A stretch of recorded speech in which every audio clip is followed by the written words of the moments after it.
The Model Shop live scale modeling show is brought to you by Tenant Controls, makers of lighting kits, soundboards, and more. Tenant Controls brings your models to life.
Well, good evening, everybody, and happy Father's Day out there to everybody, to all of our fellow modelers out there. Welcome to the Model Shop Live Scale Modeling Show. I'm your host, Boyd Crompton, along with my co-host, Jonathan De Leon. We're coming to you guys live from our shop here in San Antonio tonight, doing a little bit of work. We're not going to be doing a whole lot tonight because it's Father's Day, and JD's got some stuff he's got to do, and we're going to be having a little cookout here afterwards. So we got a few things to show you guys tonight. I'm going to be working on the Lockheed Electra model kit from Williams Brothers here for a little bit. And then a couple of you guys asked us a request to see how we pack one of these models when we finish it up. And you can see it in the background here, we just finished up another 1/350 scale classic Enterprise for one of our customers. So we're going to show you how we pack that up and getting it ready for shipping and get it out of here. And so we'll show you that. And then I've got a brand new interview with Jim Dow and Richard Taylor that just came out from Paul Olson that we're going to share with you guys tonight. A lot of you guys enjoyed our series that we did here on the channel with the interview that I taped with those guys, but they've just put together a brand new interview. They go into a little bit more detail about the work that they did on the model for Star Trek the Motion Picture, and then they talk about their project that they're working on, which I hope you guys will support out there. It's they want to build a brand new ship at 12 feet and create a brand new Enterprise refit with the original team of people that built the original, making a brand new one and possibly taking it on a tour across the country at some of the conventions and things like that, on display. So you can check that video out. That runs about 45 minutes, 50 minutes, something like that. So that'll take up the show, most of the show tonight. You can go sit back and enjoy that on Father's Day. So I thought that'd be pretty cool. So okay, guys, we're going to take a break here and come right back. One last thing, I just want to say a couple of quick shout outs. I wanted to say a shout out to my good modeling friend Chris Cortell, Classic Plastic 101. Over on his channel, he's building up the I forgot the name of the kit, but it's a recast of an original kit of the Medusa from Clash of the Titans. And when I saw him starting that build, I just was fascinated by that. So I went and got one of the kits myself, and I've been working on it here. And Chris was really cool about answering questions. I've never worked on a vinyl kit before in my life, or done very much work on any kind of figures. And so I had a lot of questions about painting and everything. And Chris has been posting step-by-step videos on his YouTube channel of his build-up and explaining exactly how to paint it, exactly which paints to use. I had never worked with the craft acrylic paints before, and I went and got the same paints he was using, and I've been working on my Medusa, and I actually got it finished, but I'm not going to show it until after Chris is all done working on his. But thanks to Chris's help, it turned out a lot better than I hoped it would. I kind of thought it was going to be a disaster, but that's, again, the spirit of the community, folks. People that are out there, willing to share tips and tricks and pass along their knowledge and everything. And I found myself on the other end of that for a change, and I thought that was really nice of Chris to do that. And so really thanks a lot for that, Chris, and it meant all the difference in the world on how my model turned out. And I also want to say a shout out to Scott Hatchard, our good friend who usually is here with us in the show each week, and he posts a lot on our Model Shop Google community. He goes by Aussie Trekkie. He's been doing a long build series on the 1/350 scale Battleship Bismarck, and he had heard that I want to get the 200 scale Bismarck kit from Trumpeter, and so he had gotten the kit, and he did a nice out-of-the-box kit review on that, showing all the stuff that the kit comes with and explaining a little bit about how it gets built and everything. So I really appreciate that too, Scott. And again, that's all comes back to the spirit of the community, folks. Everybody helping each other out and sharing information and everything. So that's what we're all here for. So JD's been really busy. We haven't been doing any kind of side project like I talked about last week. We're just strictly focused on getting our clients caught up on our enterprise build. So my little side projects that I'm usually doing I don't have many of them going on right now, but just be patient with us, guys. In another week or so, we're going to be caught up really well with what we've been doing. We're making excellent progress, and we'll be back to the kind of regular flow of the show where we have little projects going on, some kit reviews and things like that, like it has been. But anyway, we'll take our break really quick. We'll come back and we'll be on the bench here working on the Lockheed Electra a little bit. Then we'll show you the Enterprise model getting packed up, and then we'll come back with the new interview from Richard Taylor and Jim Dow talking about how they built the Enterprise. So sit back, enjoy. We'll be right back after the break, everybody. Oh, and JD, how are you liking it so far? Everything's been great. Every time I come to work with you, Boyd, I learn something different every time. It's been a great experience, and it's actually not even working. It's just having fun and doing something that you like, and I look forward to coming every time. And I just want to say Happy Father's Day to all the dads out there. Yeah. But yeah, it's been great. I love coming to work. So JD and I have a lot of the same interests. We laugh about the same stuff. We like the same kind of movies. We're just having a great time, and I'm telling you guys, he's getting after it. He does great work, and he's really enthusiastic about it, and he's going to be really, really good at doing this. So it's working out great. So okay, guys, we'll be right back. Like I said, we'll take that quick break, and we'll come back and have the Lockheed Electra out on the bench here and doing some more work on it. See you then.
Okay, everybody, well, here we are back with you again on the bench, working a little bit more on our Lockheed Electra from the Williams Brothers, the 153rd scale kit. And we left off with you last time where we put our wing assembly together here, and it's been drying all week, so it's definitely plenty dry by now. And looking at the model here, I can see that on the bottom of the wings here, we've got these two little seams that need to be dealt with. It turned out really good all the way around the edges of the wings that we talked about last time, where we were wondering if we are going to have to put any putty in there or not. Now what I've done is I've just taken some 180 grit paper here and just lightly, after the glue dried here, I just kind of went around and buffed on the edges here just a little bit, just to knock the little chunks of glue that were sticking out that had turned hard, and just kind of smoothed everything out. And looking at it up close, again, I can't tell 100% until I spray it with primer, but it looks like we don't have any gaps in the wings there at all. It looks like we're not going to need any putty, but we are going to need a little bit of putty right here on these little seams where the two, the wing tip met with the center section here. So we're going to deal with that here and show you how we take care of that. Just finish what I was doing here with this. Doesn't take much with this 180 grit, just a little bit of a buff, kind of, just to knock off those little spots of glue that came through. But so that's looking really good. So we're going to take care of these little seams really quick, and to do that we're going to use this nice little tube of acrylic putty from Vallejo. This, again, I was talking about Chris from Classic Plastic a minute ago. Chris recommends using this stuff, and I had never tried it before. He was talking about how it really works good for working on figures. When you attach the arms, the legs, the head, you wind up with little gaps in there, and this works really well for filling in the seams. I used this extensively on the Medusa that I built, and it worked like a charm. I mean, it's just amazing.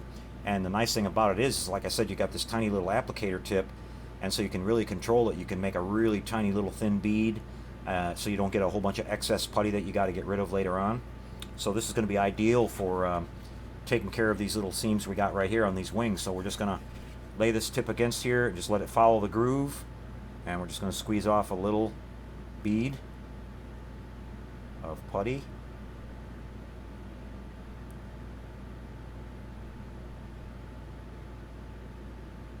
Pushing it right down in that little gap.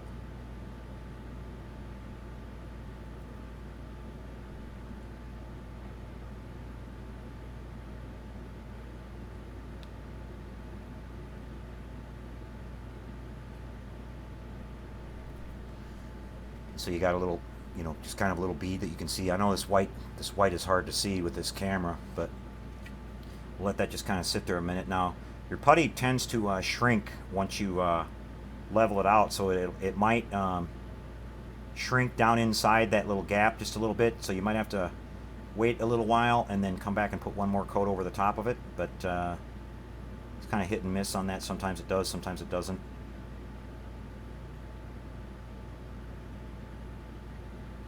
Okay, so we've got that on there like that, as you can see. Now I'm just taking a Q-tip here, just a regular Q-tip, and I'm just going to put a little bit of water on it. Kind of smooth it out here first. And then I'm just going to lightly go over this. Not worried about making it perfect. I'm just kind of, just leveling it down a little bit and getting it away from the edges where we don't want it. We only want it where the actual gap is, not on the rest of the model. We don't want it to hide any of the rivets or any of the detail that's there. So just real careful, like that. Go over here to the same thing on the other side.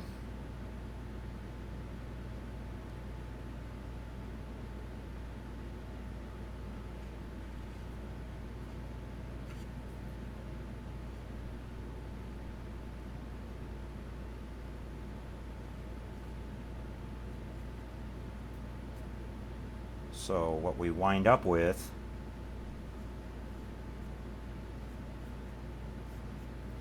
is pretty much all the putty is gone from the, that we went over where the little gap is, so we don't have to worry about sanding that off or anything and losing any of our detail, and we're winding up with just our putty just in the seam. Now I can already see it's it's sinking in there just a tiny little bit, and it will probably shrink just a little bit. So I'll let this dry for a good 10-20 minutes, and then I'll come back and just repeat this again, and probably by the second time I do it, it will take care of it. Then all you'll have to do is just do a really light sanding with some fine paper and clean that up in the very end before you prime it, and it'll be ready to go. So there's a little puttying tip for you that works really good. And thanks again to Chris for recommending this putty. It's really good. It's about I can't remember. I think I paid about $2.98 for this tube, and I've been using it quite a bit, and it seems to last quite well too. So because you're only putting out these thin little beads, so that's some good stuff. It dries a little bit slower than say your perfect plastic putty, and you got to wait a little while before you can paint over it, but it works really good. So now what we're going to do next, guys, is we've got the we can't work on the fuselage too much yet because like I said, I've got to paint the cockpit, and that has to be built before, and it gets glued into one half of the body before we put the two halves together. So we're not going to worry about that, but we're going to work on the wings here a little bit more. We're going to work on the tail. We got to glue together the these two vertical stabilizers and rudder assemblies here, and then glue them onto the horizontal stabilizer and the elevator assembly. So we'll get that ready to go.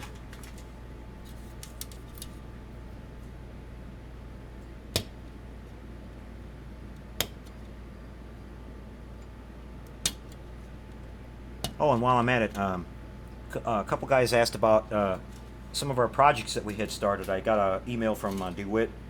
We're going to be going back to some of that stuff. We got the Little Nelly. We've got the Speed Racer Mach 5. We did the polling, the fan polling on who, what they wanted to see built. So they just kind of got put to the side here for a little bit, but we're going to come back and build those up on the show for you guys. The Little Nelly kit's just sitting there in the background. I haven't started anything on it yet, but we'll get to that one, and we'll get to the Mach 5, and then we'll have some new stuff coming too. I haven't picked up any new kits or anything. We got to get some new kits in here so we can do some kit reviews and stuff. But like I said, we'll be back to our regular content here. We've just been focusing 100% on getting caught up on our Enterprise models. But you can see we've got nicely done parts like we showed you on the out-of-the-box kit review. These parts are molded really clean. This particular piece on model airplanes usually comes in two halves that you have to glue together, but this is molded in one solid piece. So all we got to do is glue our stabilizer fins onto it. So what I'm doing is I'm just going on lightly buffing the edges like I do with all the parts to prep them with my 180, getting rid of any burrs or anything that are on there, and then we can glue it together.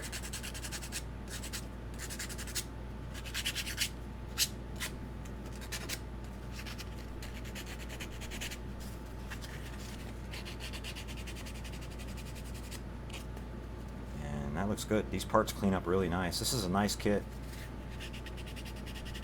Somebody out there said that Williams Brothers is still around. I think they're on Facebook. I haven't gone over there and looked, but that'd be cool if they still are. But like I said, in case you guys missed it, if any of you are interested in this kit, you can go over to squadron.com. They have the kit there listed. It's under a different name. I think it's called Historic Electra, Lockheed Electric or something like that, but it's basically Amelia Earhart's plane. You can see it on the box art. It's around $20-something, so it's a pretty good price. Just got a little bit of flash here we got to get rid of.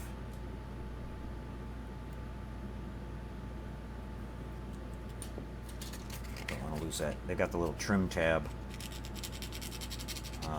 detail on there. We don't want to sand that off.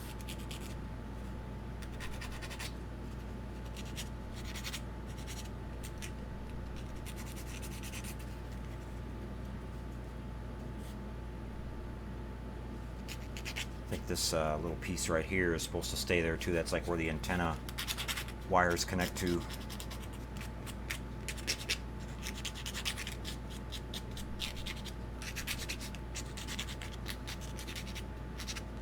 Okay.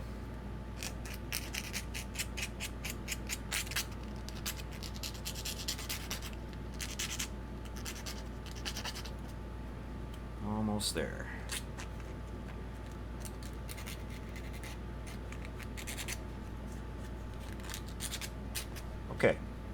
Now we can put our two halves together, making sure we're the right way here.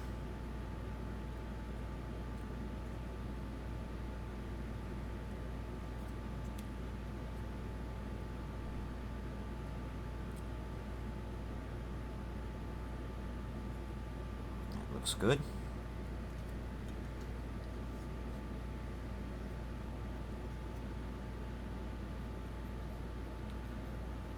Nice flat surface all the way across on the inside of these parts, so we can put plenty of glue on that.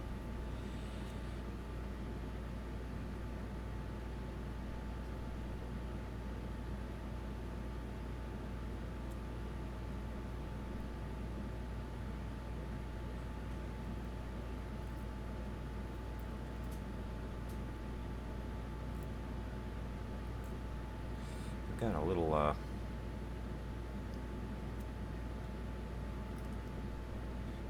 there's a little, again, hard to see on this camera, there's a little nub that's sticking up right there in the middle. I think it's to try to make it like there's, you know, so it keeps the curvature from, you look at it from the profile here, so that the centers look sort of bulged out a little bit. So you want to make sure you get your glue all the way to the edges here so it'll stick.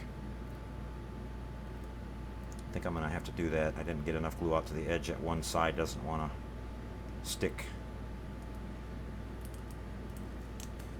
So I'll just make sure I got a bead all the way close to that edge.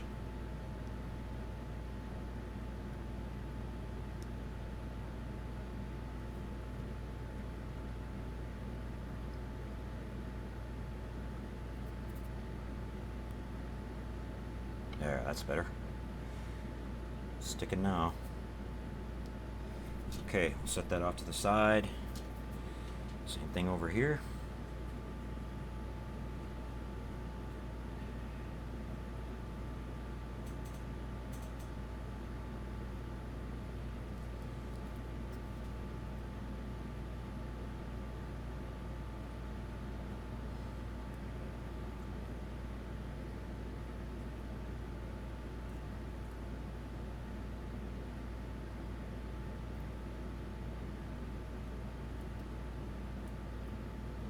I think what I'm going to do here is, like we did with our wings, we'll take a little bit of tape.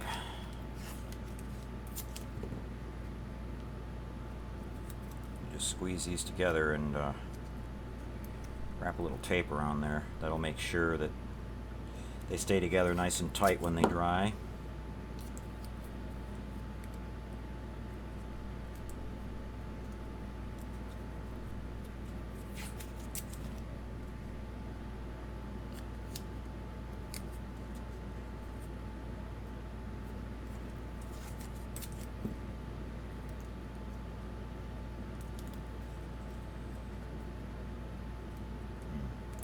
Let's do it like this.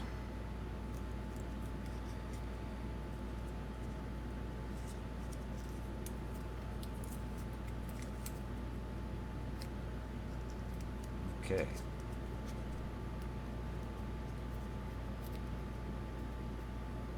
All right. So then we'll be gluing these. Once these dry for maybe 15-20 minutes here, these get mounted onto our horizontal stabilizer, and we have the elevator here. Nice riveting detail on this, so that'll all glue on there. We'll try to keep that nice and clean, and then that'll basically be ready. We'll just kind of scuff the edges a little bit with some finer paper, and these will be ready to be primed. And then after we prime them, we'll sand them with some 600, and then they'll be ready for our we're going to be using some duplicolor chrome finish. I'll show you what that looks like real quick.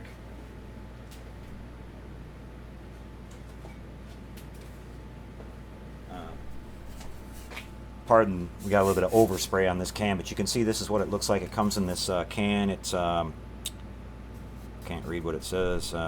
It's 11 ounces, and it runs around $7 for a can. So this is a really nice alternative to, like, if you're gonna, if you want a chrome, really nice silver chrome metallic looking finish. It's a nice alternative to like all-clad. If you guys are familiar with the all-clads out there, this is much cheaper. And you don't have to do the process like, all-clad. To get the chrome look, you have to spray like a coat of gloss, or lay down a coat of black, then put some high gloss over that, and then top coat it with the all clad. So you're doing 3 steps. Where this, just spray right over your primer, and it gives you a beautiful chrome finish. Now, the main drawback to it is that it's slow drying. So you want to spray it in light coats, let that coat dry, then come back, and don't pile on one big heavy thick coat, or it might take forever for it to dry. If you have the opportunity, you spray it on there, set your parts outside in direct sunlight, because it's not only the heat from the sun, but the UV from the sun actually helps paint cure too. So a little trick I figured out with this stuff is that setting it out in the sunlight, it'll dry really, really fast, and to where, but it's deceptive. Like I said, it might feel dry on the surface, but if you start handling it and touching it and holding on to parts and everything, you'll leave fingerprints in it. So you definitely want to make sure it's good and dry. I tend to let this stuff dry for a good solid day or 2 before I'll even touch any of the parts after I paint it. So, but like I said, the trick to it is to do it in light coats. Don't try to spray it on and make the first coat look, perfect. That's probably going to be too thick. So just talking about what we're going to be doing moving forward here. We're going to have to let our tail assembly dry here a little bit. So when we come back next week, we're going to be working on this week I'll have some time. I'm going to get the flight deck put together here. I'm going to build up the floor, build the flight deck, paint our interior cockpit with the seats, the instrument panel and all that. We'll have that assembly ready to go, so then we can get that glued inside the fuselage here and get those 2 halves put together.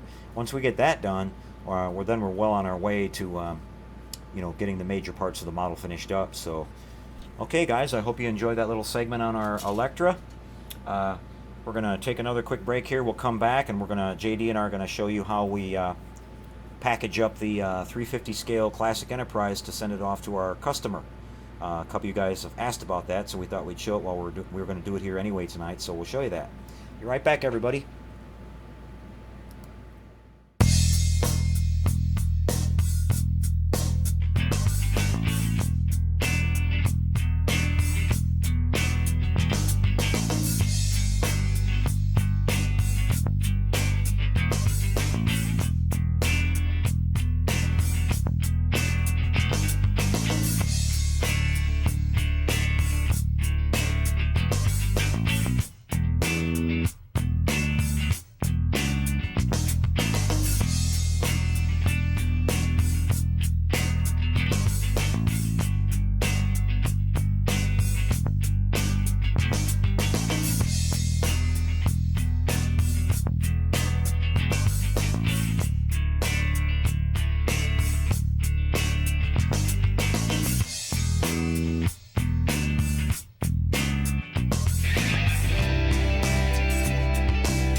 Okay guys, well here we are. We've got our shipping container here, and we're getting ready to install our pack up our 350 scale Classic Enterprise. Now this is a special molded styrofoam piece which completely 100% supports the model, and it can't go anywhere. It's about 2.5 inches thick around the edges, so I've been shipping my models out in these, and I have been getting phenomenal results. My customers are getting these without a scratch or a dent or in perfect condition. And so what I do is after I deliver it, I have them send this back to me so I can reuse it. Eventually the box itself will wear out and I'll just replace the box. It's this inner part that's really important. As you can see, if we kind of tilt it up and show you, we've got a cradle that the model sits in it, completely protected, and I mean it's 100% hugging in there where it doesn't, it can't slide around. The pylons are 100% supported here, and the engines are, there's some like foam padding in the bottom down there, and so the model is completely supported. It can't flex or slide around or anything. We use one of these back cubby holes back here to place the included power supply that we send with the model. So with that said, we're going to go ahead and get this put in and show you how we do it. It's pretty straightforward. And what I do is I shoot a video showing how to pull it out of the box to my customer so that they can understand how to get it up out of there. We've got it mounted on this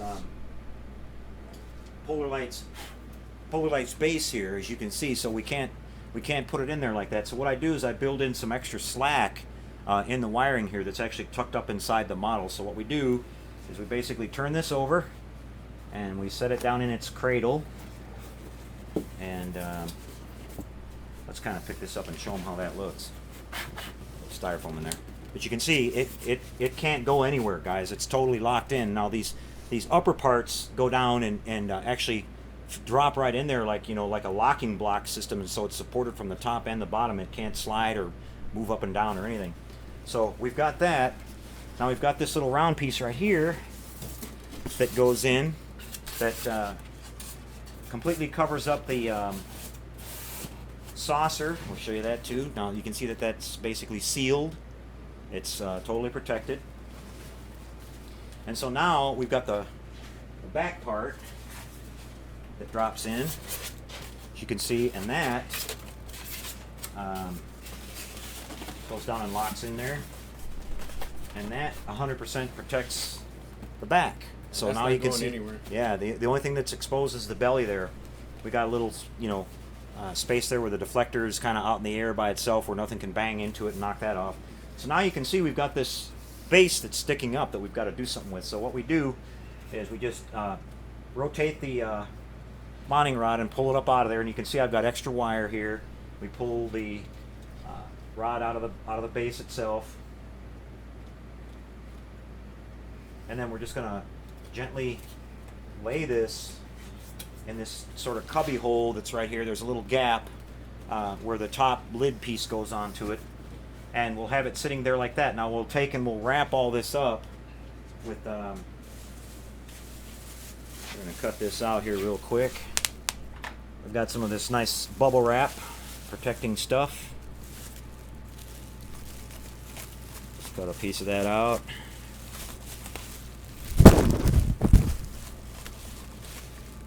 Doesn't have to be pretty. Okay, and then we're gonna wrap the base and put a little bit of tape over that.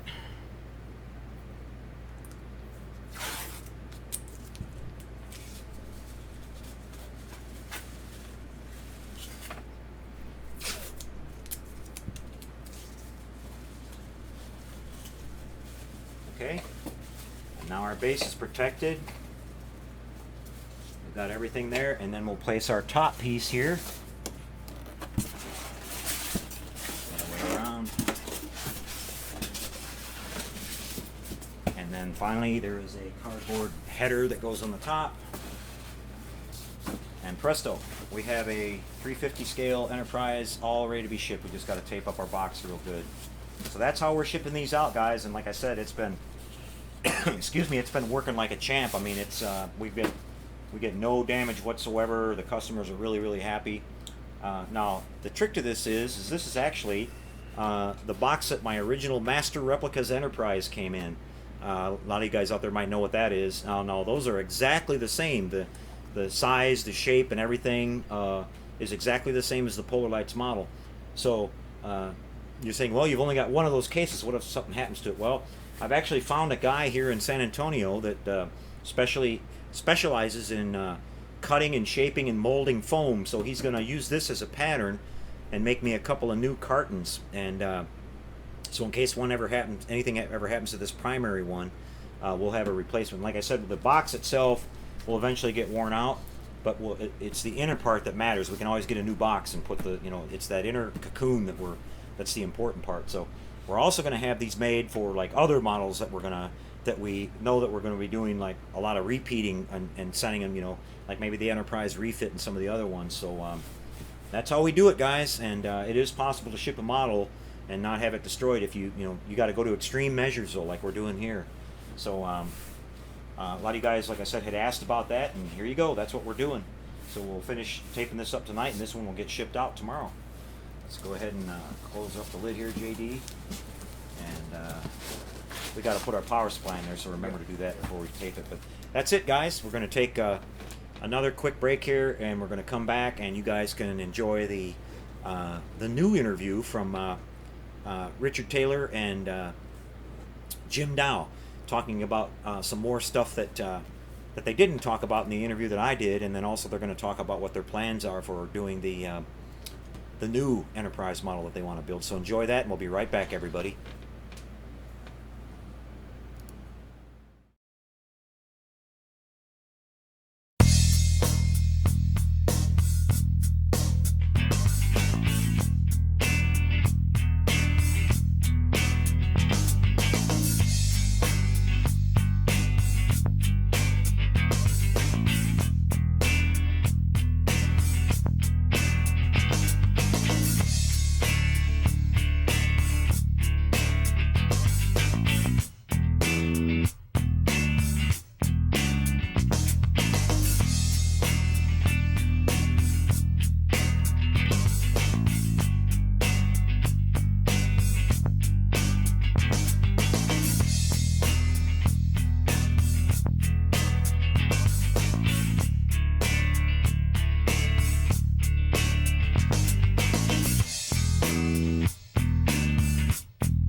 Over the past 35 years, there's been an awful lot of rubbish, misinformation, and sheer misrepresentation talked about our enterprise. There have been people who have claimed that they designed the enterprise when in fact they did no such thing. So here is the real story of our refit enterprise for Star Trek The Motion Picture by Richard Taylor, who designed the Enterprise, and Jim Dow, who built her. Enjoy. Hello, I'm Richard Taylor, and again, this is Jim Dow, and we're going to kind of talk our way through how we both got involved in the project, the original Star Trek feature, and just cover, a little bit of the making of and a little bit of the stories that happen behind the scenes. So I'm going to ask Jim questions, and we'll just kind of play this as we go. So when did you very first get involved in the Star Trek project of any kind? I had finished with Close Encounters. We had wrapped, and most of the guys in the crew had left to go to ILM to set up John Dykstra, and those guys were setting up ILM in preparation for Star Wars. And my brother went over there, and I got a call from Joe Matza at Magicam. Magicam was a partnership between Doug Trumbull, Joe Matza, and Paramount. And they wanted to set up a model shop. They had a project. So they asked me to come over and be creative director at Magicam and set up the model shop. So turned out that the project that they had was Star Trek television. A new issue of a television show for Star Trek, and it was hopefully going to go to a 26 episode series. We met with Gene and met with Mike Miner and Matt Jeffries, and Mike had already begun sketching some things. Our job at that point was to produce, not to produce the Enterprise, but to produce the dry dock, space office complex, and so on. So we, without a script, Without a script. we began with a few sketches that Mike had produced, and Mike being Matt's assistant art director. So the show itself had been in development some. Had they built sets and they had No. already started to build some models or anything at all? No, they hadn't really begun to build anything else. I think that there were some rudimentary sets blocked out. I never saw them. So the art department at Paramount was the people Yeah. that were kind of Yeah. controlling the design Yeah. at that point. Yeah.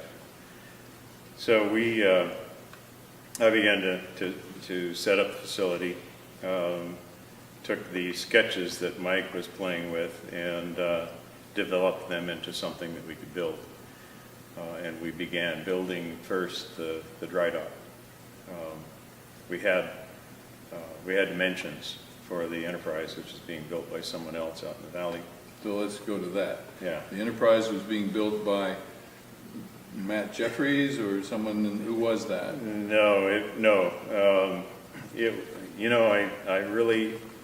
I'm sorry, I really can't recall his name. I really don't know who it was that was building it, but the model showed up at our shop. And it was instantly obvious to me that we couldn't even use it for television. It was fiberglass, the detail was doughy, and I remember it being kind of a greenish gray color with no panel detail. It really had no scale. It was Did it have lights built into it? no, not that I recall. Right. It was in our possession maybe for a week, and we sent it back. We also got the Klingons. The model was only about 5 feet long. Okay. And did you see it? I saw the model once at some facility in the valley when I got involved in the picture through the Robert Abel Company, and we'll get back to that. But I did see it, and my thoughts were exactly as his. This will never work. It was first of all, the model that was built for the original Star Trek television series was 12 feet long. It was a big model. And for those of you who have not actually seen or dealt with models in a motion picture context, they're called miniatures, but they're not. You basically build things bigger so that you can build detail into them, and so that you can carry depth of field with the camera, and you can make them look real. You can't make really small things have scale. So Jim had that experience. I mean, he'd worked on encounters and knew all that, and the trend of making models have detail really was first recognized in in 2001, where they put detail on the surface of the models and built a lot of those models quite large. So the model that I saw and that he saw, it just wouldn't work. And you have to remember also that this was all happening, was that 1978 when you? Even earlier than that, I think it was 75. Right, so it was 76. right after Star Wars had come out. And the camera technology and the way the models were shot for Star Wars was a whole new technique of, creating motion blur and having independent lighting systems and doing multiple passes with the camera. So he knew that, and anybody who was really on top of where models were evolving, we all realized that model wouldn't work. So there was a lot of conjecture going on as to whether this was, we were starting to hear rumors that it might go to feature. And so we started, slowed down the work a bit because we knew that what we had been working on was going to be tossed. And if it went to feature, we were going to have to start over. And I was going to have to staff up. So it finally happened. And we had, and I wish I had pictures of this, but we had the entire Magicam crew over to the model shop. We hung the dry dock and used it as a chandelier over our big hydraulic model table. There were 40 of us, and we hired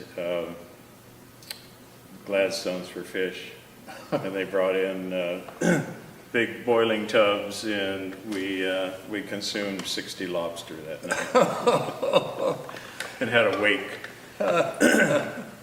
for the dry dock and all the miniatures that we had built up to that point. So the next morning, I guess that was Friday night or something, and the next Monday morning we cleared things out and began working toward the feature. So I went to Art Center, which I was a student at Art Center, and I went to Art Center because I knew those guys knew what I would be talking about, and I raided the industrial design department at Art Center and hired a bunch of guys, and we really became a great team, a lot of talent. So that began.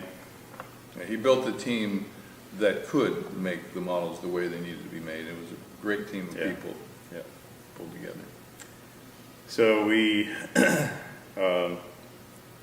then launched into probably 5 or 6 months to the point where we had the and of course Richard came on board and all of this, and I'll let you go into that in detail, but at about 6 months into the project, we had a ship that was ready for paint. Yeah. And at the same time, we were also producing the dry dock, the space office complexes, the Vulcan shuttles, the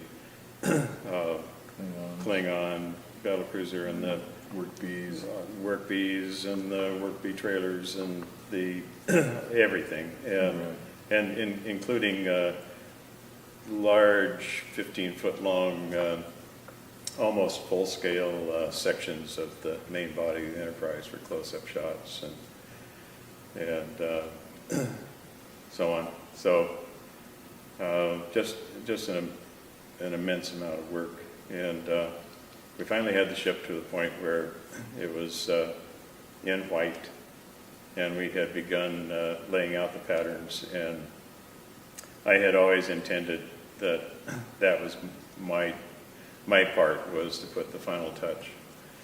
And I started on the Klingon, and I soon realized that there was no way I could run this facility, get this massive amount of work done, and paint the ship. So I started calling around and called an old friend of mine, world-renowned airbrush artist Charlie White, who I had grown up with, and asked Charlie if he'd like to come on board and paint the ship. And he said, I'm just too busy, but I know somebody who can do it. And he turned me on to Paul. Paul came on board, looked at the ship, freaked out a little bit, and then we rock and rolled, and he did just a stunning job finishing it. Well, we'll come back to that paint job in a minute. So my involvement in the project came, I was at Robert Abel and Associates, which was a really up-and-coming graphics company that had done a lot of special effects for television advertising and commercials, but we hadn't really done feature work. Robert Abel, who started the company, had made some feature documentaries, Mad Dogs and Englishmen and a few others, and Con Pedersen, who was one of the main technical directors there, was one of the special effects directors on 2001. So he had real experience on 2001 and had worked with Doug Trumbull and the rest of the crew on that project. So he had some experience, but his involvement in Star Trek the Feature was limited. So I was the kind of head art director designer there, and Robert Abel got us involved in the project, and I was introduced to it and was asked to kind of be the supervising art director on our part. And to do that, what we really have to do, as anyone does on a feature, is look at the whole project overall. First of all, let me see the script so that we can break it down, and part of my job was to supervise the storyboarding of the movie, and secondly, to help build and design elements for the design of the picture. And so as I was introduced to the project, I went around and took a look at what had been developed, and when I went to the Magicam model shop, I took a big sigh of relief because there were some really talented people there who were waiting to do a great job, and it was apparent that, you know, they had been through a kind of a misfire start. And so anyway, I looked at the whole project, and of course the icon of the whole Star Trek franchise is the Enterprise. And so without going off into details about the other models, just I'll focus on that. What I needed to do to get us rolling into this project was take a look at all the assets that had been designed, and of course that included the models. Again, because the models and the storyboard, all those things all are interrelated. You know, how you're going to build something has to do with how you're going to see it. So the Enterprise I want to address as that is the main topic of why we're here. So, I mean, there's some other incredibly beautiful models. The Klingons are beautiful. But anyway, so the Enterprise, I did go out to the valley and saw this model that was underway, and I knew the film techniques that were being used. I mean, Richard Edlund and many of the people who went on to work on Star Wars were close personal friends, and I watched them build the systems out there and start shooting. So I knew the camera techniques that were being used for shooting models, which is always evolving. Everything in the technology of filmmaking is always evolving. So at that time, this motion control had evolved in, and motion blur, and multiple pass photography of isolating the lights and so forth. So you build a model very carefully to be able to get these shots. So the Enterprise needed that kind of detail, and luckily there was, you know, Jim and that great group of people over there who knew all of the latest techniques. But as far as design goes, I looked at the thing overall, and I had a long meeting with Gene Roddenberry to find out what he expected. And because when I initially got involved, I went, oh boy, now I can design this thing from scratch. We'll design a whole new thing that's really different and really modern. And because there are many things about the Enterprise, if you were really going to build a practical spaceship, it's totally impractical. It's one of the most unbalanced objects in the history of science fiction. It's, you know, if I take a tin can and let it go in weightlessness, it'll find its center of gravity and rotate around it. Well, the Enterprise's center of gravity is way outside of itself. It is one of the most cantilevered, unbalanced objects ever. So there's a lot of non-practical things about the Enterprise because it's science fiction. So he explained that it had to have the same configuration. Basically a lower fuselage, a dorsal, the saucer, two struts that were angular, and the cells. And so I began with that in mind, and started doing drawings, and the main thing I tried to do was make it bigger, more elegant, have finer details.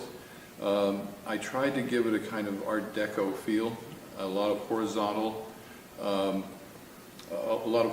lines in the design, and I felt that the nacelles were such an iconic part of it that they really needed a lot of detail, a lot of attention to get them from being, you know, those circular cigar tubes that were on the television series. So we spent a lot of time.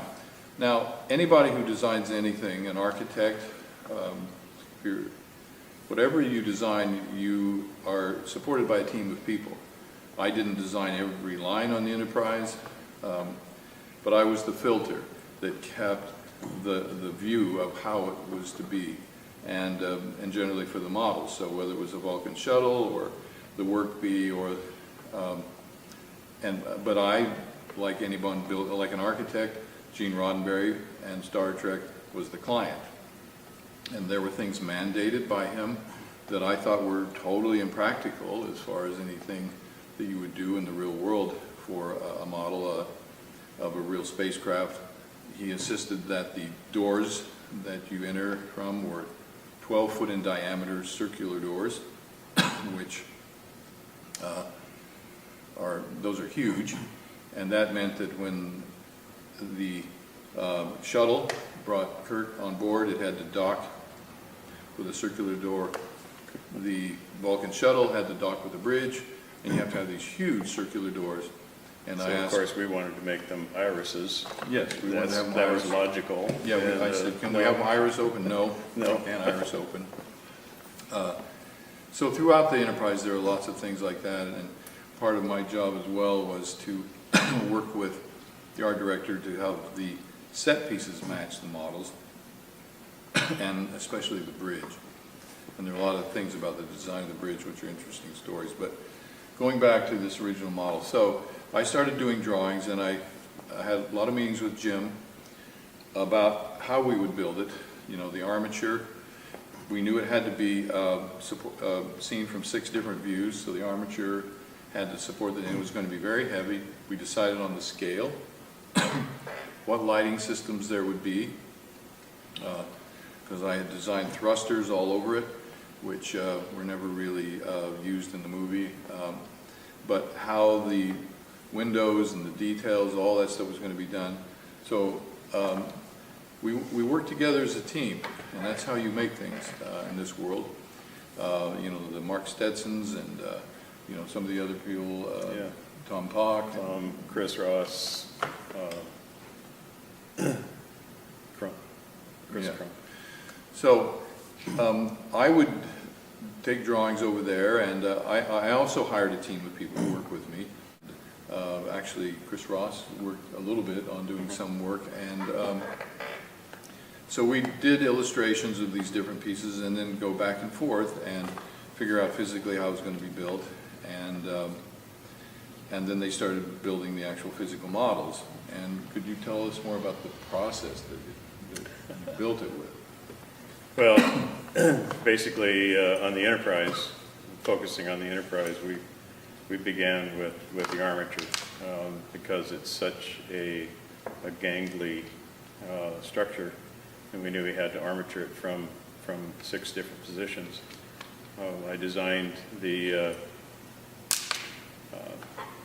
frame to be extremely rigid and bulletproof. It was the main body was a 1/2-inch aluminum cylinder, which became the central rotation point, and everything else was plasma cut in heliarced aluminum. The saucer is a ring, et cetera, et cetera. Inside of all the pieces of the body are solid aluminum, welded aluminum. And then we designed the receiver for the armature position, with able to work from 1, 2, 3, 4, 5, actually 5 positions. Actually 5 positions. So, And for those of you who don't know, the armature is what holds the model in position in front of the camera, and depending on where you're shooting the shot, you don't want to see that armature, so it can come out of the back of the model, it can come out of the front, out of the left side, the right side, or the bottom. right. And then you have to close those holes, and the holes that you're not using. So this is all the tolerance is very tight and very critical. Then it's a matter of the body shapes and what are they going to be built out of. I selected the skin materials according to what we're going to have to deal with. I knew that in the main body we're going to have all the electronics and all the power sources that were located on board. Some were in an umbilical that ran off the ship, but that main body had to be something that could take reasonably high temperature. So the main body was first a plug was a massive wooden plug was turned, and then we split it and we vacuum formed in butyrate high temperature plastic, clear plastic, the main body, so that we could then go in and mask the windows and paint the skin. Other materials, the saucer was styrene, actually Kydex. These are all materials that were selected for certain properties that they have, thermal properties, and they were easily vacuum formable. I won't go through the details of how the patterns were made, but some were wood.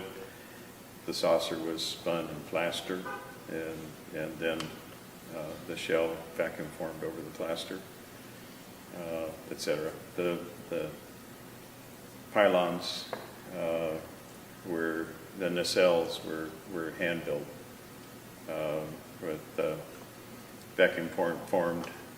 Some vacuum formed parts, some milled aluminum parts, handmade plexiglass tubular parts, I remember, because there was neon inside the structure.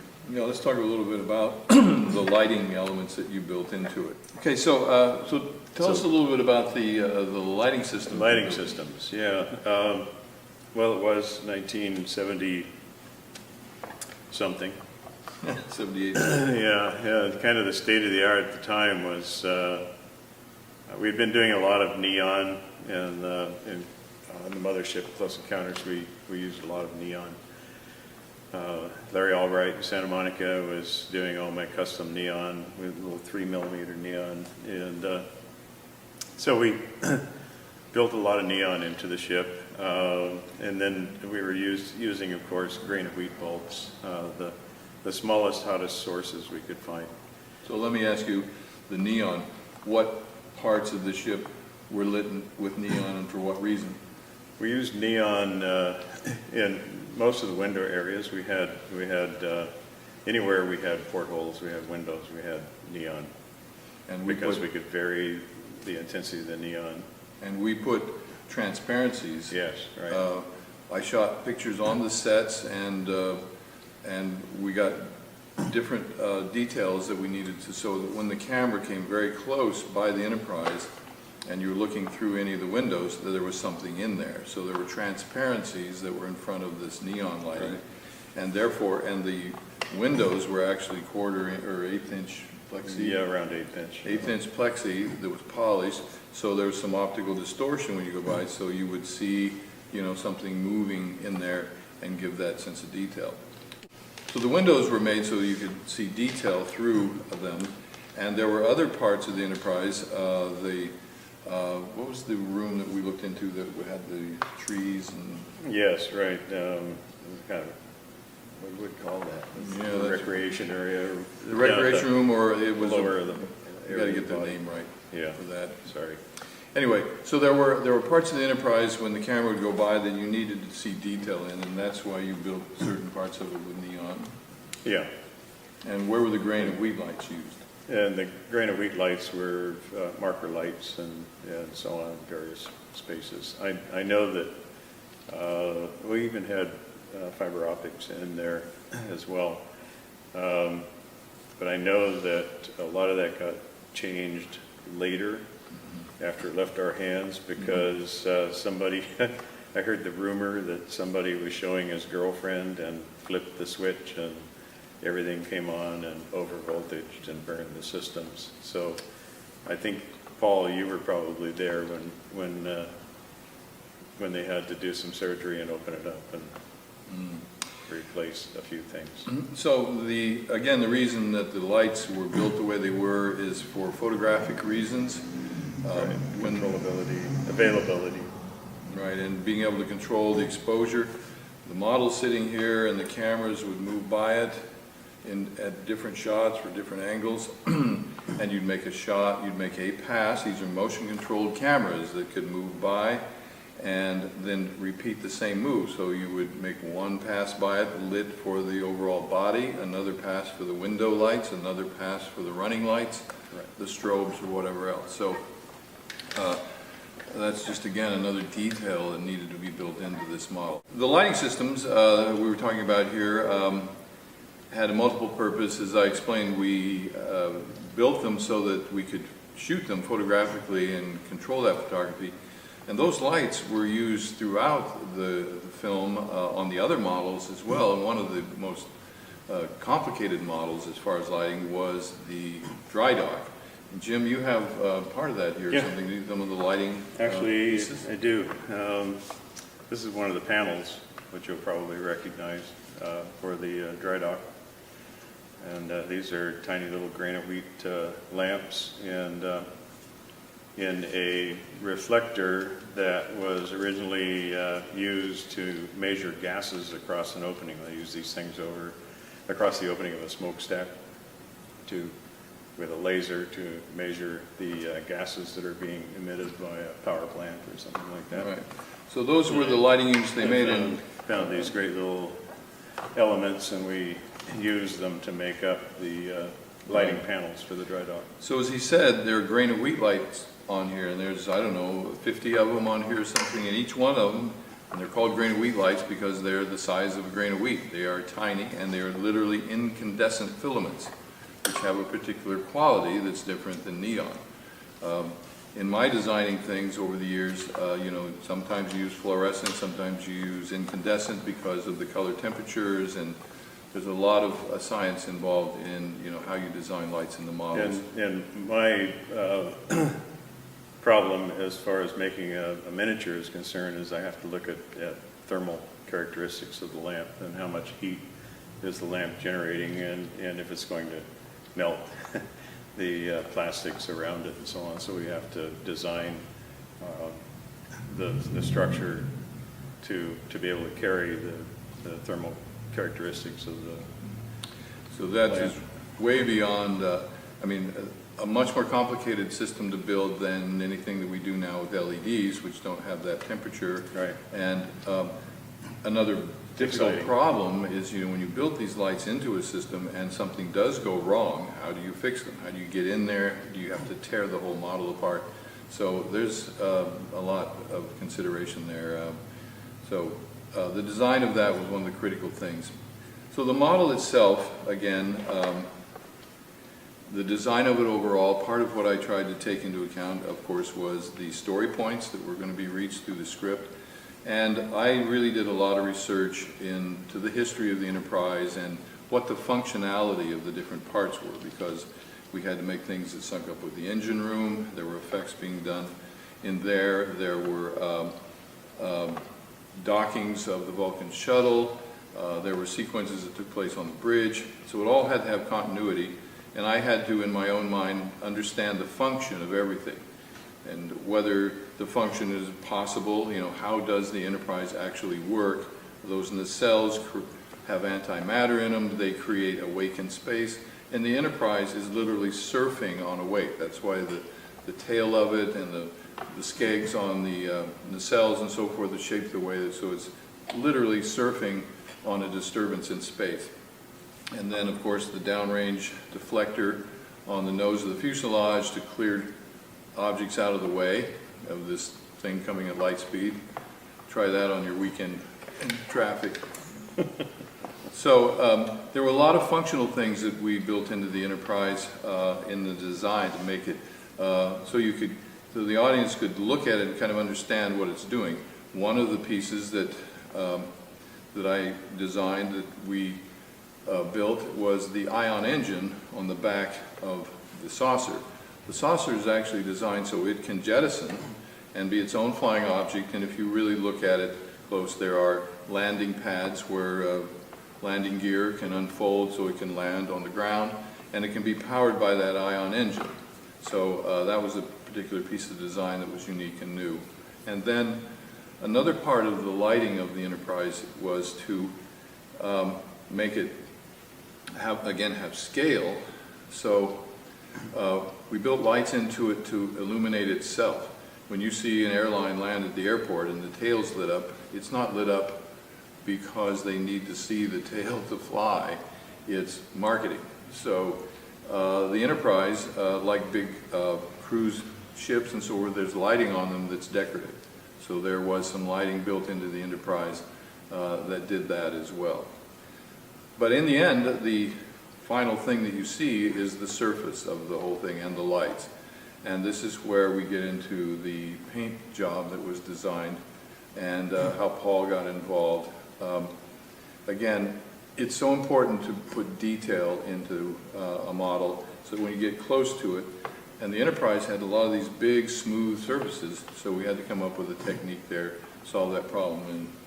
And what did you do? Yeah, well, rather than just grid it off, we decided to come up with played with a number of interesting patterns, and did a radiating pattern on the saucer. Began with the saucer, actually. It began with a radiating pattern emanating out from the center of the saucer with graduated bars in effect across the radiation.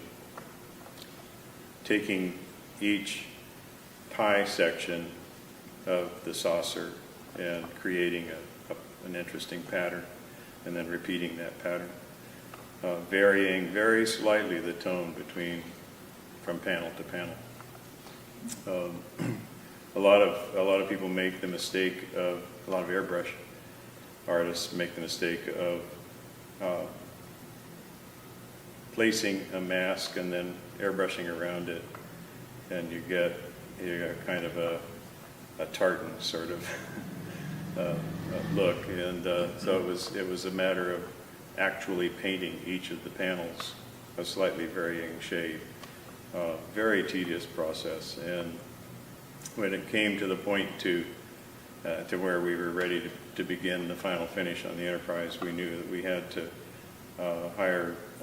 bring in someone who could focus on that detail, and that would be his entire focus. And we were very fortunate to find Paul Olson. Let me define that just a little bit more. So these big smooth surfaces, they were so big that what Jim came up with was the idea that just the difference in the thickness of paint and the difference in the specularity of these different layers of this paint would, look like panels. You wouldn't be scribing lines into the surface or anything. It's really as subtle as that, so that when you look at it at these angles and height, the light moves across it, and when you watch the film, look for those details, but you can see that there's different amounts of shimmer coming off of the different specular qualities of this paint that they, whether it was pearlescent or crescent metal powders, but it was a pearlescent kind of paint that they had to mix up, and Paul had to be very careful to have it all match all the time. So it was a labor-intensive process. How long did it take for Paul to paint this? Yeah, I think you were at least 4 or 5 months at Magicam, and then it carried on for three months more. Yeah, so 6 or 8 months. Right. It was a long process. So, were there times when, first of all, just controlling the environment to spray something with that detail? Yeah. Well, we built a little bit of dust and. Right. We built a spray booth. In fact, the spray booth was right down the street. A block down the street was Technicolor, and they were shutting down the Technicolor lab there, and they had a spray booth where they used to apply the emulsion to the film. Really? And, yeah. And I went down the street, and they had the auction, and I bought the spray booth, and I moved it up the street, and that's where the spray booth came from. Fantastic. The old Technicolor booth. So was there a lot of fumes and things from this particular paint at all? Yeah, it was all lacquer in those days, and so the booth had a big blower stack that we installed on the roof, and we sucked the air through filters out.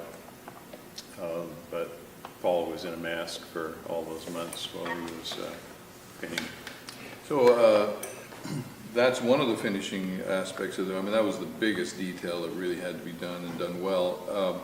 But then there's the other graphic elements that are on the surface, and the Starfleet logos and the typefaces and all of that were something that I designed with my group. My design team at Able & Associates, I ended up with an art department of about 15 people, and we were covering a large range of aspects of the film, from some set work, the models, of course, props, the hand props, we were designing all of those, and then all the graphics, and that included the Klingon designs for the Klingon ship and the cladding on that. But the typeface and the graphics and lettering for both the Klingons and the Starfleet we designed, so that Starfleet type was designed. Now, how was that applied to the model? Those graphics. The final application of the graphics happened at when you guys took it to to Trumbull. Excellent. We when it left our hands, the graphics hadn't been applied yet. But the technique, had you done it, the technique that was still used was... We would have had Letraset make us sheets of wax rub down letters. So that's... Is that what you finally did? You're talking about the graphics that were applied to the ship and the designs for that, which again was part of what my responsibility was again the overall design. And I wanted something that would last, you know, whether the franchise continued or not, and those typefaces have. And on the website for this project, there are logo sheets that you can actually see, and there's a way to actually end up having one of those. So a couple other little details surrounding the Enterprise are interesting. The dry dock was a pretty amazing model. A little backstory on that. When I got involved, I wanted to do something really unusual. I loved 2001 and the weightless camera quality that was in that movie, especially when the Pan Am shuttle is coming to the space station. So I wanted to design something again that had gravity designed into it. And I had designed initially the drawings were a big hexagonal cylinder. So it was a big hexagon if you look down the length of it. And I wanted the first shot to literally be the Enterprise upside down, and this whole thing is rotating, you know, in space. And I showed that to Roddenberry, and he absolutely hated it. He said, absolutely not. The dry dock has to be rectangular. It has to be big, rectangular, you know, kind of shape, that very earthbound. So we did work around a rectilinear kind of design, but a lot of the details that were built into it were really unique. You saw the lighting panels, there were lots of those. You know, the little work bees are flying about. We matted work people on, you know, on the girders and things in different shots. So there were details of the Enterprise and details of the dry dock that were made as larger models, so we could go buy them. For example, the docking of the shuttle that does the tour of the Enterprise was a separate model that was about this large, had a rear projector in it that was projecting, you know, Kurt, and it had to dock with the Enterprise, so that was a much bigger model. The back of that model was about this big in diameter, and it was about as big as this screen back here. Right.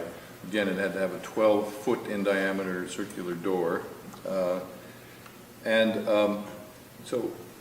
a little bit about the dry dock. There was a lot of pieces and parts in that thing. Yeah. We spent probably 3 to 4 months producing what we called the kit.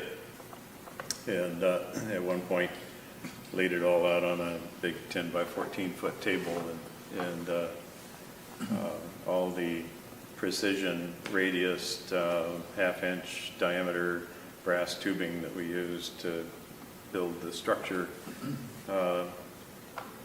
and took a photograph of the kit on this 12 or 10 by 14 foot table. At that point, it took probably another, I'm guessing, three to 4 months to assemble it and make it work. Something that not too many people know is that we made one side of it. It's a very delicate structure. Made one side of it detachable. There was a lot of neon in it. A lot of the panels. I forget how many now, but I remember that it took 54,000 volts to illuminate the neon panels. There you go. The structure, when we had everything up and running, the structure actually hummed. Yeah.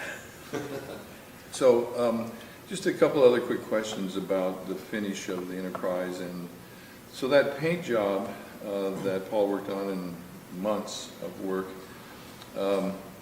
there's different ideas about how the basic design evolved. And I'm going to actually ask Paul to step in here and sit here for a moment and discuss that with you, if you don't mind. What are we talking about? Yeah. Jim, when you brought me on to paint the Enterprise, I had never painted a dimensional thing. I'd always worked on an illustration board, or canvas. Well, if I'd known that. I know. Jesus. Got away with that one. And Yeah, you did. and so when you took me down the hall and opened the door to the spray booth, and I mean, there she was, and Yeah. it was breathtaking. And She was all white. yeah, and then you just left me to it. And, Well, but you did say that you had was it a 1935 Ford that you had? Yeah, I had played with pearlescent paints, and I decided that was what was going to be a stunning way to in effect get the panel breakup that I was looking for, rather than taking the white paint and just kind of spraying colors shades, over it. yeah. That never works. And I wanted all the panels to be painted in slightly varying tones. So it's as though a panel was, my way of looking at this was that these panels were pre-painted before they were sent up in space and assembled. And so they came from different dye lots, different paint lots. And so there's a slightly varying shade just because of the material and the age of the material and so on. So that was the philosophy. The pearlescents were, in my mind, a wonderful way to do that, to accomplish that. Yeah, because the ship still was a white ship, but Yeah. then it had all that wonderful detail as Yeah, well. Right. And so we started, rather than just doing a grid, which irritates the hell out of me, we came up with a radiating pattern for the saucer, and kind of everything else grew from there. And as I said before, with the Klingon, I had begun painting the Klingon and really rapidly realized that there was no way I was going to control this group of people and produce all the things that we had to produce and focus on painting the ship. So I had to find somebody to focus on it. And you were the guy. I was the guy, and how lucky I was. But I want to clear up one thing, and that's this the panel breakup on the saucer that is called. I had laid out a section, and it was basically a pie section. I think it was a tenth or something I don't recall exactly. And it was basically a spine and panels running out from the spine. And I'd done one sample area. And as just kind of, here's what we think we want. Right. Show me what you can do. And to me, as soon as I saw what Jim had laid out, it looked to me like an Aztec pattern, but with the almost like the arms of a figure and then the legs coming down and broken up. And so I just called it an Aztec pattern, and I really liked it. I liked that part of it, that here was, even though Jim hadn't been thinking in terms of an Aztec pattern, that here we were having something ancient and we were sneaking it in on this modern craft. And so, and I loved it. I didn't change anything, and I just replicated it on both sides of the saucer, obviously giving it different tonal values and everything from each panel. But that was, so that's where it came from. Yep, you went in and played with it, and 2 or 3 days later, it started to come together. And as all works of art, it takes time. It takes time to get rolling. So the other parts of the model, the lower fuselage and then the cells and so forth, how about the patterning on those? Kind of grew out of that philosophy that you know, it's the same thing that happens when you take a brush and paint and start working on a painting. You develop a philosophy behind the painting. Sure. And it begins to flow, and the strokes begin to flow, and I think that it all grew out of that. The shapes and the forms themselves tell you a lot. Well, also, like on the saucer and on the fuselage of the ship, what's called the secondary hull, apparently, there were scribe lines. The actual hull itself was broken up. We had to scribe it in order to hide the panels that were removable. Right. For the various armature. So I had to work within those. Yeah, so we had certain things that we had to do deep scribing so that we could remove those panels. Right. And place them back without destroying edges. But so I had carte blanche on all the surfaces that were purled, and then Ron Gress, who was brought in after the Model F Magicam when it went around the corner and to Abel's. And Ron Gress then painted the pale blue-green, and what we call the engineering section, but apparently is what everyone now calls the strong back section. And he did a beautiful job on that, and we worked very well together. And then I followed the shape of the you know, all the various aspects of the ship, and the most difficult things to paint were Richard's nacelles. I mean, they were real tricky, but and what was fun for me were the struts, because I painted lightning bolts. I mean, that was a bit glib, but they're all lightning bolt patterns that probably not really very aerodynamic. They work. Yeah. So, but anyway, there are reasons behind all those things. So it was Jim who came up with what I call the Aztec pattern. So you've now learned a little bit about some of the details in the Enterprise, how they were conceived, how they were executed by the model shop, and this particular spacecraft is an icon of science fiction. Regardless of its practicability and certain things, it's still a beautiful object. It looks great, and you can recognize it if you see a silhouette of it. You can recognize it almost from any angle. So the details that we added to it and trying to create an icon that would last for years, I think the whole crew was very successful within the time frame we had with the materials we were working with at the time. And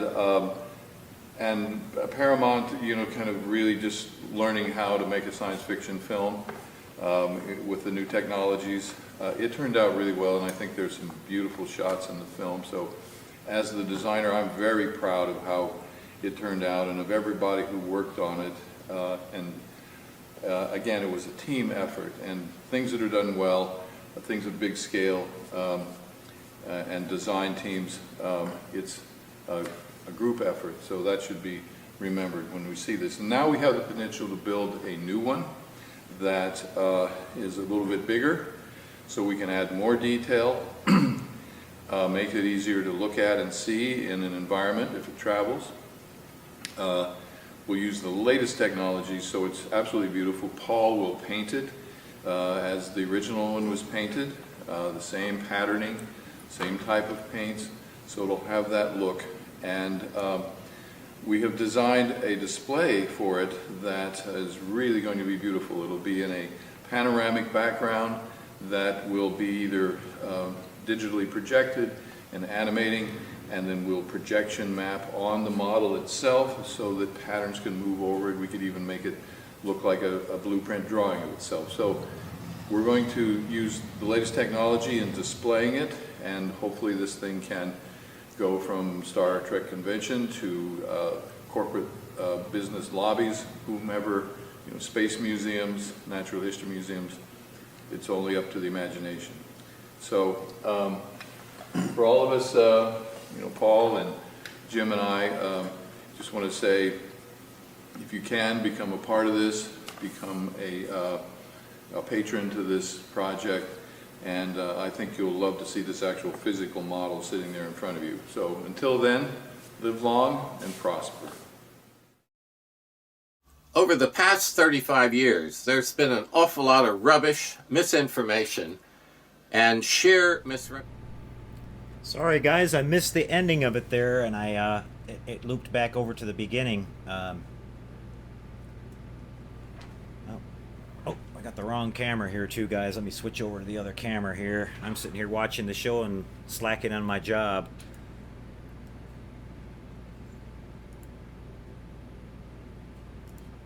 There we go.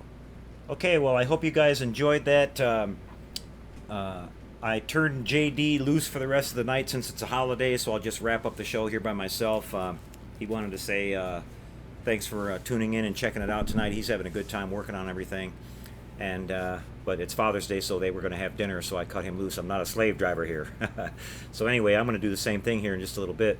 But we'll go over and do our shout-outs and everything for tonight. Like I said, I hope you enjoyed the interview, and we were kind of chatting as the whole thing was going on there. And I hope any of you out there who will kind of help Paul out there, and maybe if you can, donate a little bit to their project. I really have been doing everything I can to help spread the word and get out the word about getting that whole thing going. And those guys aren't getting any younger, so it's going to have to happen in the next couple of years here at least, if we're going to have a shot at it. So I for one would love to see him pull it off. I'd be thrilled to go and see it, or talking to Paul a little bit about it. I might even get the opportunity to help work on it a little bit, so it'd be really, really cool. Okay guys, we're going to head over and do our shout outs for tonight and see who's here. Let's see, we've got George Volkowski, Mike Kovach, Leona Timber Company, Chuck Brooks, Alpha Trion, James Schulenberg, Brian Knowles, Bill Tilley's here with us tonight, Gadgetron 3000, Benny Giuliardi, Federation Shipyard, nice to see you tonight, Dennis. Dennis, I think Dennis is getting pretty close to finishing up a 350 scale Classic Enterprise himself, so looking forward to seeing that, Dennis. Aussie Truckie's here tonight. 2000 SPQR, Gary M, John Petrie, Ralph at Tenant Controls, nice to see you, Ralph. Thanks for getting me those boards out here so quick, I appreciate that, like always. Clint Llewellyn, Heath Tompkins,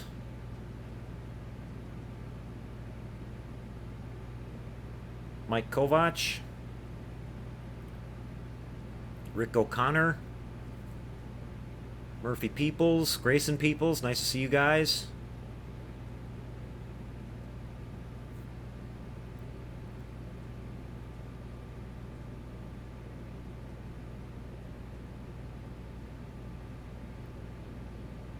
George Volkowski, Mitch Seagraves, Shannon Freeman, nice to see you. Shannon, where have you been, buddy? We were wondering about you.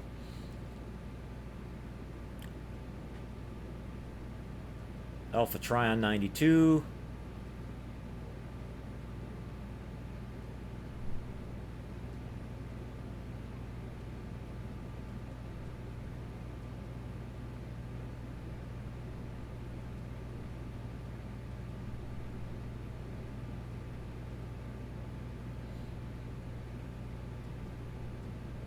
Chris Farrell, Dadnator 24.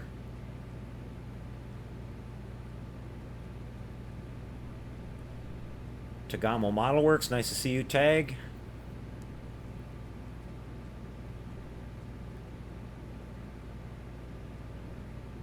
Cyrogen UK. I thought I saw Chris Cortell in here a little earlier too. I don't see him now. He might have had to go. Like I said at the beginning of the show, I just wanted to thank Chris again for sharing those tips on building that Medusa. That helped me out a ton on my build. I would have been lost without it. Never had done a vinyl kit before, and I'm sure it would have turned out to be a disaster, but I was really happy with how it turned out. I'll show that sometime down the road to you guys later. Wait for Chris to get his finished up. Hope you guys are checking out his build series there. Even if you're not interested in building the Medusa, you can learn some really valuable tips with what Chris is pointing out over there on the paints he's using and assembly tricks for working with vinyl model kits. It's invaluable information, guys. Save you a whole lot of grief. I'm waiting to see if Chris decides to put hair on his or not. I put some hair on mine. I think it looks kind of funny. Her hair was kind of a really ratness looking thing, and I was going around the house here trying to figure out what I could do for the hair, and I wound up getting taking some cotton swabs and kind of ripping them up, and I dyed them kind of an orangish red and put them on there, and it actually turned out to be pretty decent. It hid a World of Sins too on the top where the snakes go on and everything. There's kind of some joints on there that I puttied them up, but it hid some of that those sins, if you want to call them that. It's a really cool model kit. You can find those guys on eBay. I got the figure itself and the little base that it came with for I think $35. It was like $20 to ship it from Taiwan. I got it in about a week. So really nice kit. Yeah, I'm definitely hooked on that vinyl. I'm already looking at some more kits, Chris. I'm looking at a cool little RoboCop kit and some other ones. Steel wool, I don't know, Randy, on that. It might corrode over time. With a little bit of humidity, it might start turning kind of rusty, which actually would be good in her case because her hair looked sort of at least the one in the original Clash of the Titans, it was kind of a burnt orange color, kind of reddish burnt orange. I did the orange hair on mine because I did some of the snakes in red, and they kind of matched up with that. But you can paint yours any way you want, really. Everybody will kind of have their own take on it. It's a really cool kit. Nice, a lot of things you can do to it, like Chris is pointing out there. All the detail you can put into it.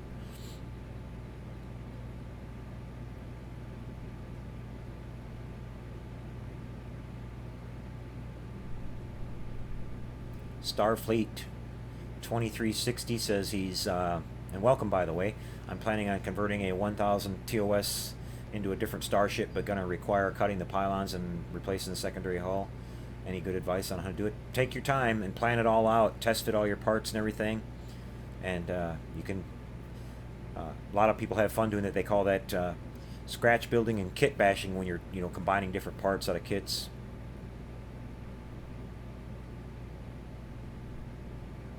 Roger Ball is here.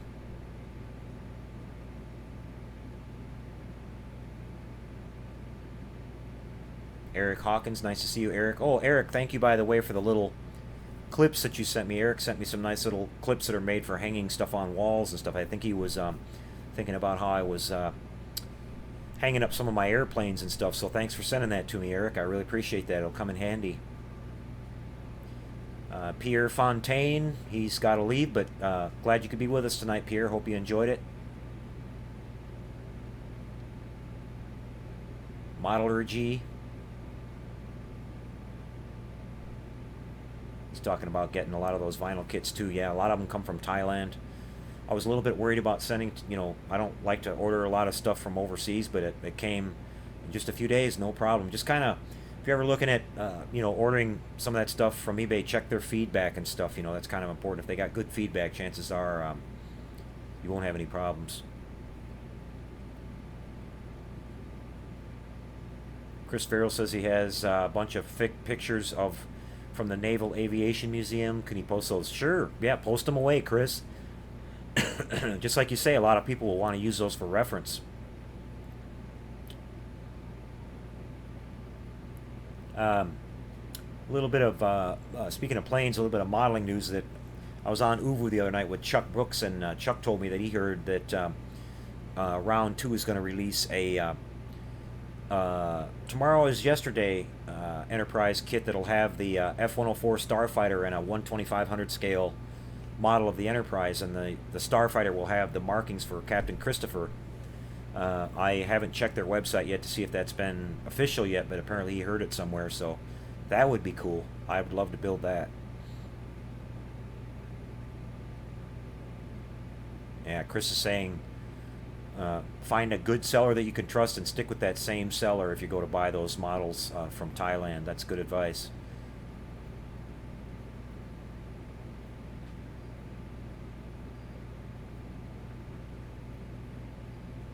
I wouldn't mind doing a statue of or a model of the Kraken too from the original Clash of the Titans. That thing was pretty cool. Great opportunity to do a diorama, do the sea, the waves in the bottom, and then just have his top half coming up where when he comes up and reaches over the top of those two big rocks or whatever. That would be really sweet.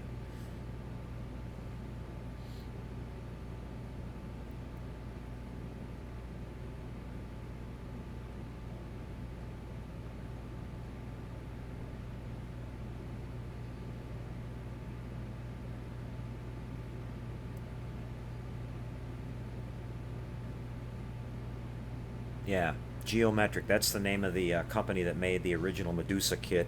The one that I got was a recast.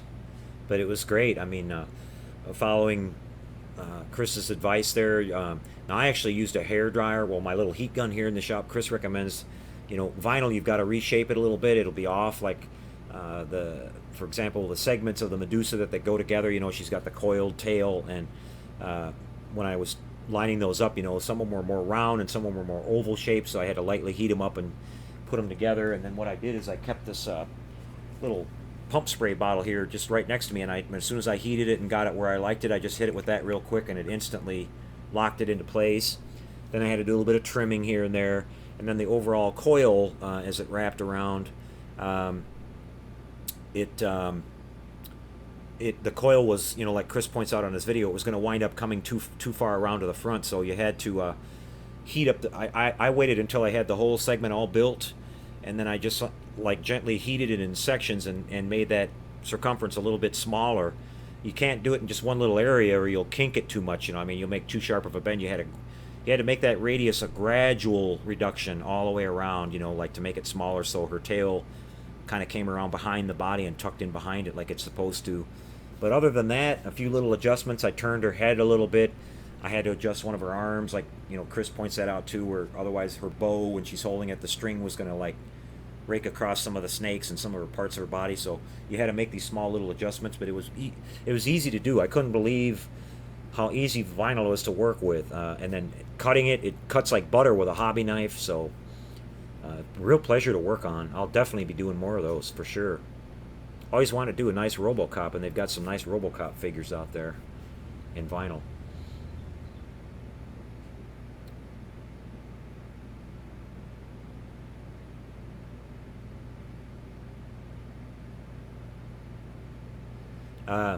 No, somebody asked a question about that duplicolor chrome here. Oh, chili whacked models and rockets. Well, welcome. Do you know if duplicolor chrome, if you use a decal solution, will it stain the chrome finish? No, it won't. I actually used some Walther's Solvaset on the, I think it was the B29, the Enola Gay. When I put the decals on that, it didn't stain it at all. You just got to make sure it's really dry. That's all that, that paint is deceptive as far as when you think it might be dry, on the surface, but if you grip it or hold it or push on it very hard, it'll leave an imprint in it. One thing that you can do too, if you do get a little bit of an imprint in it, take a little bit of I have automotive reducer here, but you can put a little bit of that in an airbrush and just dust over it, and it'll kind of reactivate it, and it'll just settle it right back down, and it won't leave a weird stain or anything on it. It'll smooth it right back out, if it's not too dry. But you can fix it if you goof it up a little bit. But yeah, you definitely want to wait 2 or 3 days before you're going to handle that stuff, and even longer, maybe 3 or 4 or 5 days if you're painting in an area where it's really humid. It just dries really slow. The trick to it is to put it on in light coats. Like I said, that's often a mistake that painting people do, is that when you lay down your first coat of paint, they try to make that first coat look perfect, like it's the finished coat. You can't do that. You're piling the paint on too thick if you do that. You got to put your paint on in layers. The first layer you put on, you're just basically kind of dusting it on there to where you can kind of see through it in some place. This is the same for all paints, not just one particular kind. And then you got to kind of build it up, and that way you let it dry in between each coat. By the time you get to the top coat, it's just that top coat that's drying. It's not the whole thick thing that's in there that's trying to dry. So that makes a big difference on when you're painting stuff. Too many people, they try to spray their paint and make the first coat they put on like it's finished. That's not how you paint. With spray painting anyway.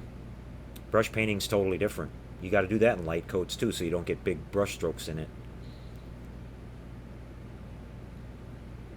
Yeah, UV light will help paint dry. Paint has chemicals in it that are UV reactive, and they will dry faster. Yeah, Chris is working on another Ray Harryhausen figure from what was that, 10,000 years to Earth, 10 million years to Earth, or something like that. I know the film. I've seen it. I got it on DVD. It's the guy that he's a kind of lizard kind of looking guy that walks upright. He kind of starts out small, then he gets really huge, and they have to finally kill him at the end of the movie. Falls off the Roman Colosseum. Classic Ray Harryhausen.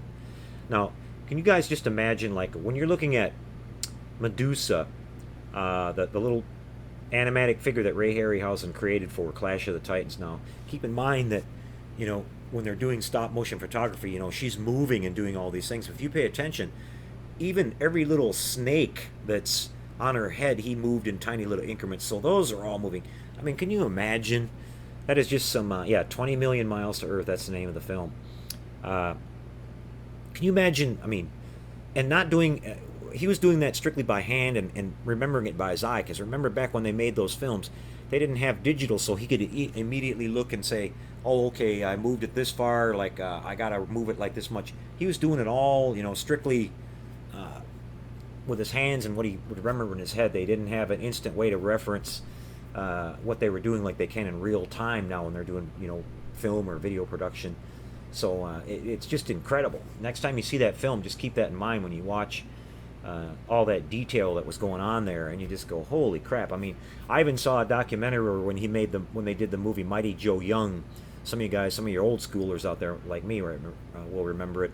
It was sort of a miniature, like he was a smaller version of King Kong, but it was but Ray Harryhausen did all the miniature effects for that film. And if you pay attention to that one too, when he's when the gorilla is moving around and stuff, he's actually moving each individual hair on his body too, the fur, because it's supposed to look like, there's one scene where there's like wind blowing on it and he does that, and then there's another one where he's moving and you can see his muscle tone changing and everything when he's moving. It's just unbelievable that that he did that kind of work. And when I read his book, he estimated that he spent at least between a third and half of his life actually sitting behind a lens shooting these things. That's how much time it took. So it's just amazing. Unfortunately, we lost him a few years ago. I think he was 93 years old. He passed away a few years ago, and all the big people in Hollywood came out for that. Steven Spielberg, everybody. I mean, he was a legend to those guys. He was a big hero to them. He started it all, basically, the way we see sci-fi nowadays.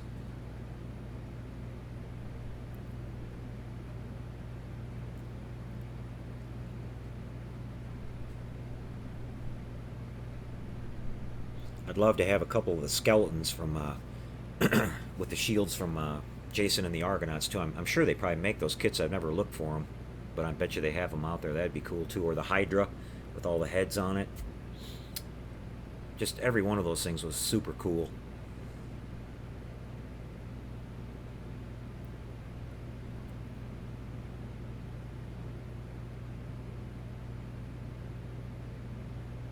Yeah. Oh, Clint said he met him at Dragon Con. Yeah, that's cool, Clint. He just seemed like a guy you could walk right up to and start talking to. And he just seemed like that kind of a guy. Well, folks, we're getting a little bit long in the show here. I'm not seeing too many more questions come through. If you guys have any quick last questions you want to ask, fire them up now, and then we're gonna call this thing a wrap. Again, appreciate you guys being with us on Father's Day. Hope you had a good Father's Day. Spend time with your family. You know, time is precious with your family, so make sure you enjoy that. And in the meantime, hopefully you're getting a chance to build some models. Like I said, in about another week or so, maybe two, we'll be substantially caught up here. We just had to do an all-out bum rush and get our TOS models caught up here that the clients have been waiting for. And but then we're taking a big chunk out of that. We're doing really good. We're averaging about getting one done every 2 weeks here, so that's about where I wanted to be on these things. So we'll be caught up with that, and then we're getting some more work coming in. But we're going to be back to our regular kind of format for the show. You know, working on some side builds. We've got a couple kits here that we talked about building that we want to get started on that you guys can follow along with, and then we're going to. I'll be back to doing my regular updates on the TrekWorks channel. A couple people are asking about it right here. The Matara Nebula will be continuing with that. Back to the Battlestar Galactica that you guys have been waiting for, and some other stuff. It just the commission stuff took priority here for a while. That's, as I told you, I'm doing it full time now, so that's the only way I'm making any money. I got to get that stuff done. So thanks for being patient on all that, and we'll be back doing some kit reviews and stuff like that.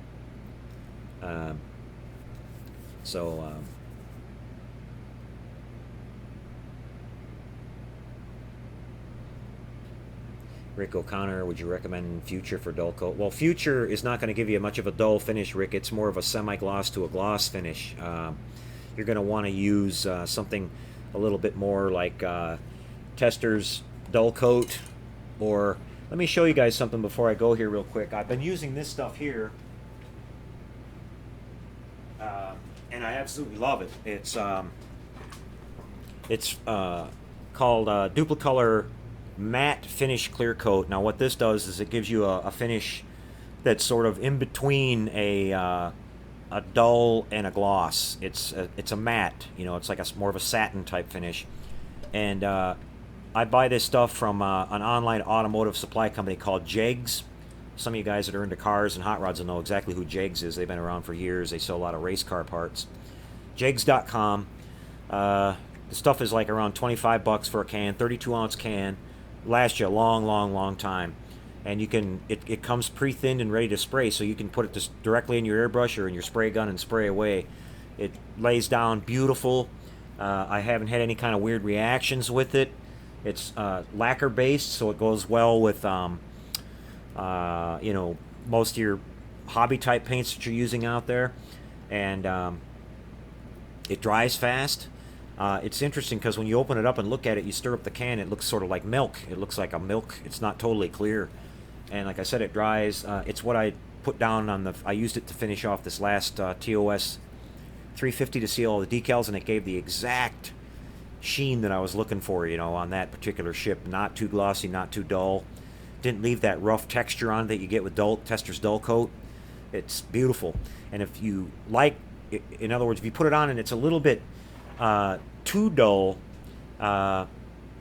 you can just take a towel with a little bit of light buffing compound and just buff over it a little bit, and it'll start. You can bring up the shine on it if you want to, so you can kind of adjust it. So it's great stuff. It's really great stuff. Clint, I wouldn't spray that directly over any kind of clear parts. No, some, you know, it's hit and miss with that. Lacquer will attack some of the clear parts. So you got to be careful about that. Sometimes won't bother it, but other times it'll just immediately just turn it into like fog and make it really rough. If you're going to spray over clear parts, you want to use Future. That's perfect for spraying over clear parts. Future's great for that.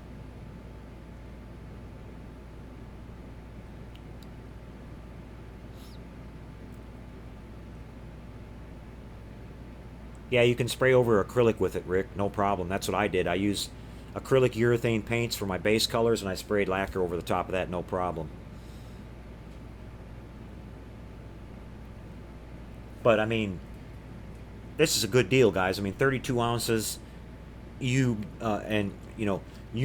buy like a couple dozen spray cans to get that same amount, and you'd spend way more than that. This is for $20-something. This is a hell of a bargain, and it's really good stuff. I ordered it from jegs.com online, and I got it in about 3 days. So fast shipping too.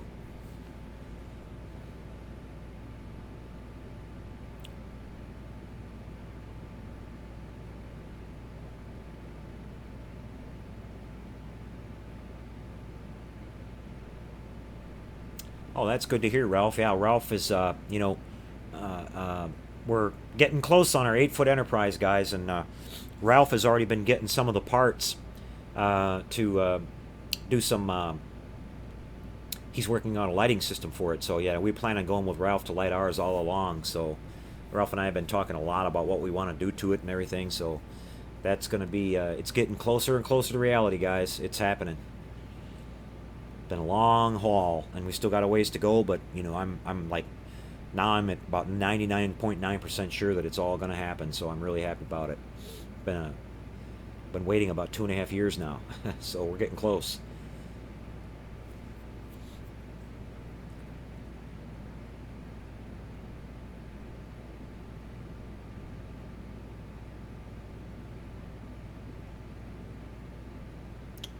Clint's asking about size needle do I need. I couldn't tell you, Clint. It depends on what kind of an airbrush you have and all that.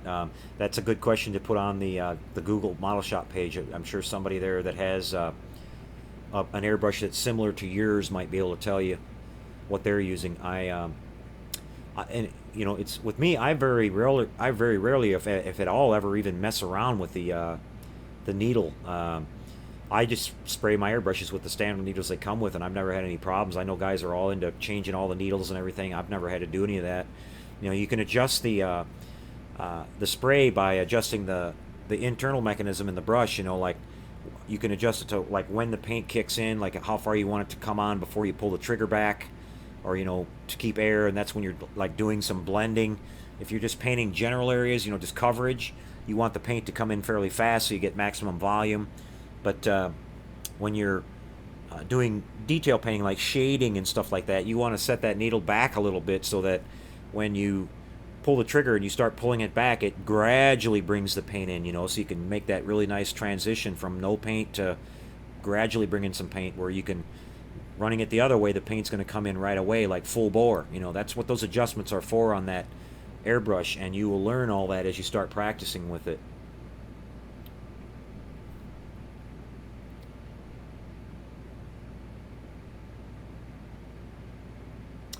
Yep, I think everybody's ready to wind this thing down here, guys. So again, thank you so much for being here with us. We really appreciate it.